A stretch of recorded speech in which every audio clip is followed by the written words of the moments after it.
Hey guys, welcome to banking guide. So finally मैं आपके लिए इंग्लिश के स्ट्रैटेजी वीडियो लेके आ गया हूँ।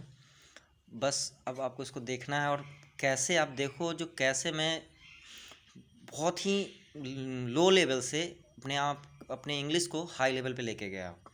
ठीक है, उसी के बारे में मैं डिस्कस करूँगा। आप लोगों को अगर वीडियो अच्छा लगेगा तो आप देखो, फॉलो करो, नहीं तो आप जो कर रहे हो वो करते रहो।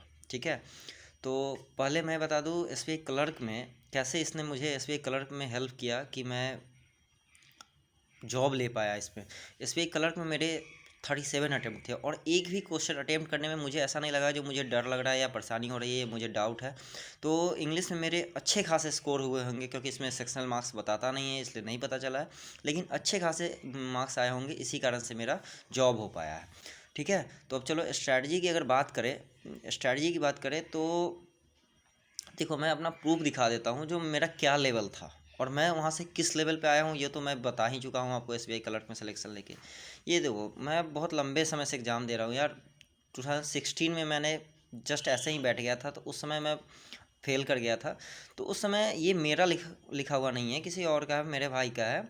तो उसमें लिखा हुआ था, देखो, with 0 marks, English and reasoning with 0 marks. मेरे उस समय 0 मार्क्स आए थे। ठीक है, फिर मैं दिखाऊँ आपको, आपको शायद क्लियरली दिख ना रहा हो, तो 2017 में मैंने IBPS PO दिया था। उस समय कट ऑफ 44 गया था और मेरे स्कोर 31 आए थे, जिसमें से फिर से इंग्लिश में मैंने 0 मार्क्स स्कोर किए थे। तो आप देख सकते हो जो कहाँ मैं बैंकिंग में 0 मार्क्स स्कोर कर रहा था, वहाँ से और मैं बताऊँ तो लगभग 25 अराउंड मैं IBPS क्लर्क में और IBPS PO में 22 मैं कर चुका हूँ। ठीक है, तो मैंने अपनी इंग्लिश को कैसे इम्प्रूव किया, इसी बात को मैं आपके सामने लेके आया हूँ। अब चलो देखते हैं जो क्या करना है, आखिर स्ट्रैटेजी क्या है। ठीक है, तो आपको इंग्लिश को 3 पार्ट में डिवाइड करना है। पहला रीडिंग स्किल, दूसरा वोकैब और तीसरा मॉक। ठीक है, अब देखो कैसे है। पहला रीडिंग करोगे तो इससे ये वोकैब होगा, वोकैब हो जाएगा। रीडिंग और वोकैब से मॉक आपके स्कोर अच्छे होंगे। ठीक है, अब बात करते हैं रीडिंग करनी कैसे है। तो रीडिंग में न्यूज़पेपर उठाना है। न्यूज़पेपर में मैं कहूँगा आपको, आप इंडियन एक्सप्रेस पे जाओ। ठीक है,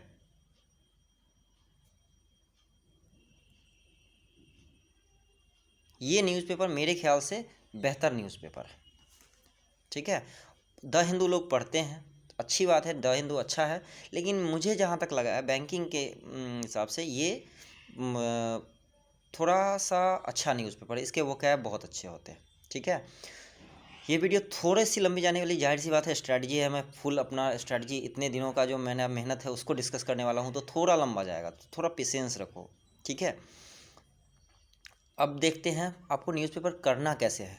तो न्यूज़पेपर में आपको करना है, रीडिंग करना है विथ ग्रामर रूल्स और रीडिंग। सिर्फ ये 2 तरीका है। ये दोनों तरीका क्या है जो मैंने खुद का फॉलो किया था, मैं इसके आपको साथ डिस्कस करता हूँ। पहला आपको है reading with grammar rules.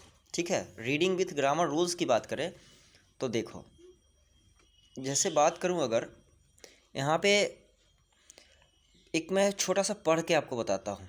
RBI for more functional autonomy to civic bodies. ठीक है, बात करते हैं, देखो, Reserve Bank of India has batted. देखो, यहाँ पे रूल्स के साथ पढ़ने का मतलब, आपको जो भी रूल्स, बेसिक रूल्स आते हैं, अगर आपको बेसिक रूल्स नहीं आते तो आप यूट्यूब पे जाके किसी के भी बेसिक रूल्स के वीडियो देख लो थोड़े बहुत। आपके जब बेसिक रूल्स थोड़े बहुत भी आ जाए ना, तो आप उसको छोड़ दो, वीडियो नहीं देखना है ज़्यादा दिन, आप न्यूज़पेपर पर फोकस करो। अब कैसे करना है, जैसे कि रिजर्व बैंक ऑफ इंडिया, तो हमें पता है रिजर्व बैंक ऑफ इंडिया एक सिंगुलर एंटिटी है, तो सिंगुलर पर्सन के तौर पे ट्रीट होगा। तो उसके साथ हैज़ लगा है, बैटेड, हैज़ प्लस V3, हम लोग बचपन से ये पढ़ते आ रहे हैं। तो जब न्यूज़पेपर पढ़ो ना, तो एक आर्टिकल ऐसा पढ़ो जिसमें सिर्फ तुम ग्रामर के रूल को चेक करो। तुम्हें क्या करना है, खुद को नहीं पढ़ना है, न्यूज़पेपर वालों के ग्रामर को चेक करना है। तुम करो खुद ब खुद। मुझे पता है तुम्हें, हम लोग को उतना नहीं आता जितना इनके एडिटर को आता है, मैं गलत बोल रहा हूँ, लेकिन फिर भी मैं कहूँगा तुम चेक करो, और इससे क्या होगा, तुम्हारा खुद का इंग्लिश इंप्रूव हो जाएगा। हैज़ बैटेड, तो हमें तो क्या देखना है, हैज़ लगा है, उसके साथ V3 लगा है, batted for more functional autonomy.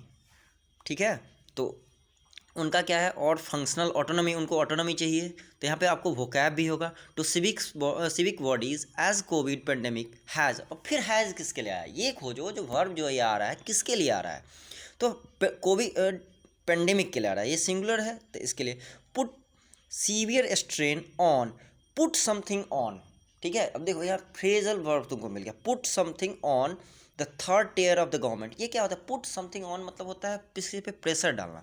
तो ऐसे करके तुमको करना है, with third tier government in India playing a front line role. अब देखो एक क्या होता है, अक्सर तुम एग्जाम में देख रहे होगे, जो विथ के साथ सेंटेंस शुरू होता है, तो हमें क्या लगता है विथ के साथ सेंटेंस शुरू नहीं हो सकता है, लेकिन ऐसा नहीं है। तो यही रूल को तुम्हें देखना है। ठीक है, government in India playing a front line role, है ना। तो ये होता है, अब जैसे रोल है तो कैसा रोल, तो फ्रंट लाइन रोल, एक लीडर का रोल निभा रहा है। ठीक है, in combating the pandemic by implementing containment strategy, health care, quarantining and testing facilities. तो देखो यहाँ हेल्थ केयर है, फैसिलिटीज़ है, organising vaccination campaigns and maintaining the supply of essential goods. यहाँ पे देख रहे हो एंड के साथ जुड़ा हुआ है और सभी के सभी प्लुरल है, गुड्स में है, या कैंप्स हैं। ठीक है, गुड्स तो खैर अनकाउंटेबल नाउन होता है। ऐसे करके देयर फाइनेंस हैव, अब देयर काहे लगा है यहाँ पे, देयर काहे लगा है इसको खोजना है। फाइनेंस यहाँ जाहिर सी बात है प्लुरल हो गया तो हैव लगेगा। ठीक है, तो यही चीज़ को आपको देखना है, ये ग्रामर का रूल हो गया। ठीक, अब चलो दूसरा देखना है आपको, जो कैसे आपको न्यूज़पेपर पढ़नी है। तो देखो मैं इंडियन एक्सप्रेस का एडिटोरियल लेके आया हूँ ये आपके लिए, रेवेन्यू कंफर्ट। ठीक है, रेवेन्यू कंफर्ट, कभी भी किसी का टाइटल जो होता है ना, जब ये पूरा पढ़ लोगे तभी समझ में आएगा। गवर्नमेंट टैक्स कलेक्शन, ठीक है, ये कंपाउंड नाउन है, कलेक्शन कंटिन्यू टू ग्रो। देखो कंटिन्यू, इसी बात को हमें देखना है। अपने पास एक अच्छी आदत डेवलप करो, अपने पास डिक्शनरी लेके बैठो। अगर तुम्हारे पास इंग्लिश टू इंग्लिश डिक्शनरी है तो बहुत बेहतर है, नहीं तो तुम कैम्ब्रिज और ऑक्सफोर्ड को फॉलो कर सकते हो। ठीक है, कंटिन्यू टू, ये हमेशा होता है, कंटिन्यू का जो सिंटैक्स है वो टू है, कंटिन्यू टू, और टू के बाद हमेशा V1 आता है, ये आपको पता होनी चाहिए। Continue to grow at a healthy pace. अब देखो हमने ग्रामर रूल को तो देख लिया था, अब हमें मीनिंग को देख रहा था। हेल्दी पेस, हेल्दी पेस है तो एक अच्छे स्पीड पे, ये कोलोकेशन है इसका, हेल्दी जो है इस पेस, ये साथ में आएंगे। तो अब क्या होगा, क्लोज टेस्ट जब बनाओगे तो उस समय तुमको रहेगा डैश कर देगा फिर पेस रखेगा, तो किस पेस पे, हेल्दी पेस, तो वहाँ हेल्दी हो सकता है। But concern over the disinvestment target remain. देखो क्या होता है, वोकैब जब देखोगे तो उसमें तुम्हें कंसर्न ओवर होता है, कंसर्न ओवर समबडी समथिंग। ठीक है, कंसर्न ओवर समथिंग होता है। जब डिक्शनरी को खोल के देखोगे तो इसका कोलोकेशन होता है, ठीक है, सिंटैक्स होता है, उसको फॉलो करना है तुम्हें। तो कंसर्न ओवर समथिंग है ना, किसी बात पे चिंता जताना। In line with the trends in the broader economy, जैसा कि ट्रेंड चला आ रहा है ब्रॉडर इकोनॉमी में, ऐसे पढ़ना है। ठीक है, the centre tax revenue have been growing. अब देखो जैसे ही तुम वहाँ पढ़े रहोगे आदत रहेगा, यहाँ पे देखा रेवेन्यू के साथ हैव लगेगा क्योंकि ये प्लुरल है, तो have been growing at a brisk pace. अब फिर आ गया पेस है, उससे पहले क्या लगेगा, ब्रिस्क लगेगा। ब्रिस्क मतलब एक अच्छी गति पे। एट एग्रीगेट लेवल, देखो ये होता है ऑन एग्रीगेट लेवल पूछ देगा, लेकिन न्यूज़पेपर में तुम अगर पढ़े रहोगे ध्यान से तो एट एग्रीगेट लेवल होगा।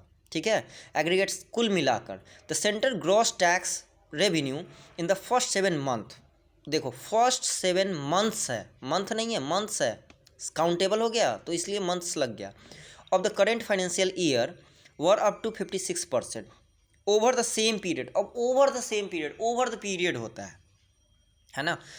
As per data released by the controller general of account, जैसा कि कंट्रोलर जनरल ऑफ अकाउंट के द्वारा किया गया है। While these numbers are skewed owing to the low base effect. ठीक है, इसी तरह से आपको इंग्लिश को पढ़ना है। इससे क्या होगा, देखो जैसे कि अब हम हेल्दी पेस, ब्रिस्क पेस, है ना, ये हम कोलोकेशन और सिंटैक्स को निकालना है। कोलोकेशन और सिंटैक्स को निकालना समझ गए, जैसे कि देखो यहाँ पे बेटर पोजीशन है तो इसको यूज़ करना, ये तुम्हारा कंजंक्शन है वाइल, इसको यूज़ करना अगर तुम सीख गए धीरे धीरे न्यूज़पेपर से तो ये तुम्हारे लिए बहुत बेनिफिट होगा। और न्यूज़पेपर पढ़ने का असल तरीका यही है जो तुम्हें ऐसे तो पढ़ो रीडिंग स्किल के लिए, मीनिंग भी जानो, लेकिन उसमें कुछ ग्रामर के रूल जो भी तुम जानते हो उसको तुम ज़रूर जानो, उसको छोड़ो नहीं, जो नहीं हाँ छोड़ दो इसको चलो कोई बात नहीं है ना, ऐसे नहीं करना है। तो ये एक्चुअल में न्यूज़पेपर पढ़ने का तरीका है जो मैंने फॉलो किया था, और मेरा बहुत ही बेहतर इम्प्रूवमेंट हुआ इस कारण से। ठीक है, चलो आगे देखते हैं।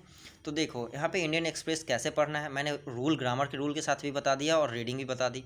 वो कैब करना है, वो कैब जो वहाँ पे मैंने जैसे कि तुम ब्रिस्क पेस था, तो वहाँ पे जैसे वो कैब हुआ था उसको नोट डाउन कैसे करना है। अब मैं अपना पुराना नोट्स तुम लोग के साथ शेयर कर रहा हूँ, ठीक है, बस देखते रहो।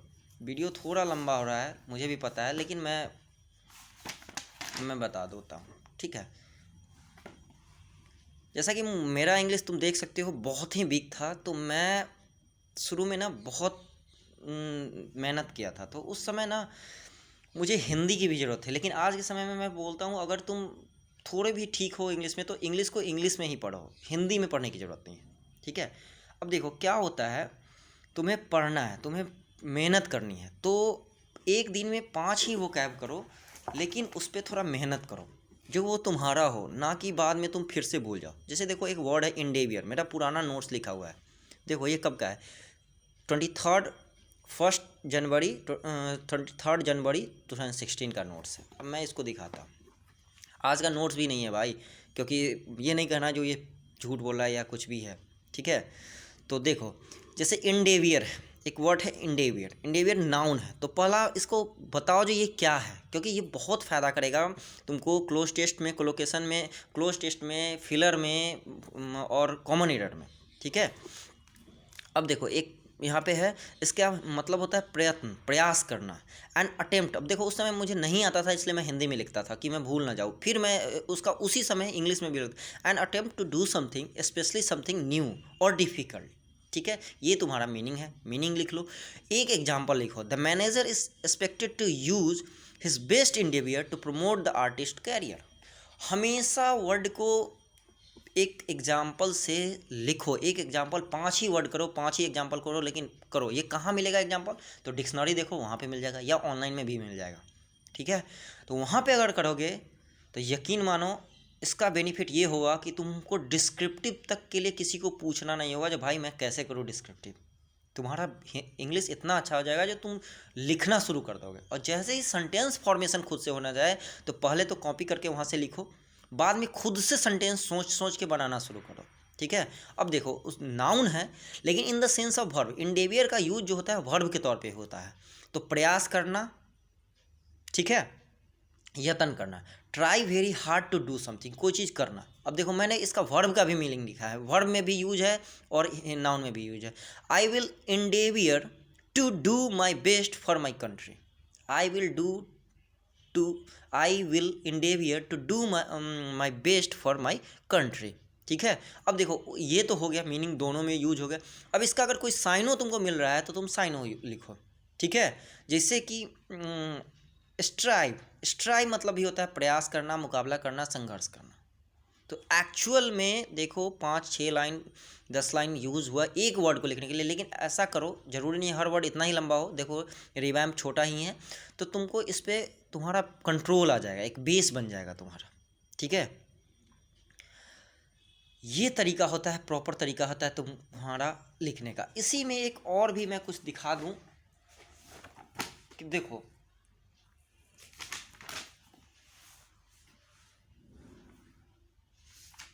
कुछ और मैं आपको दिखाता हूँ।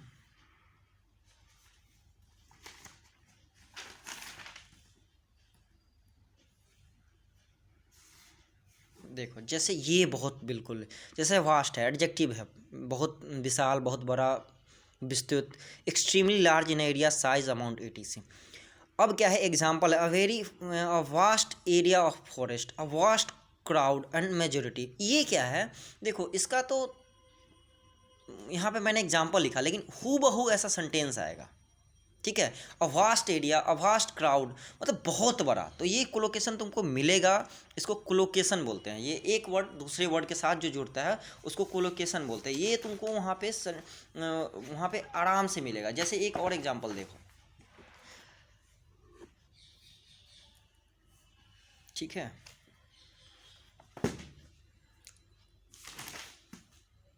मुझे वर्ड नहीं मिल रहा है अभी।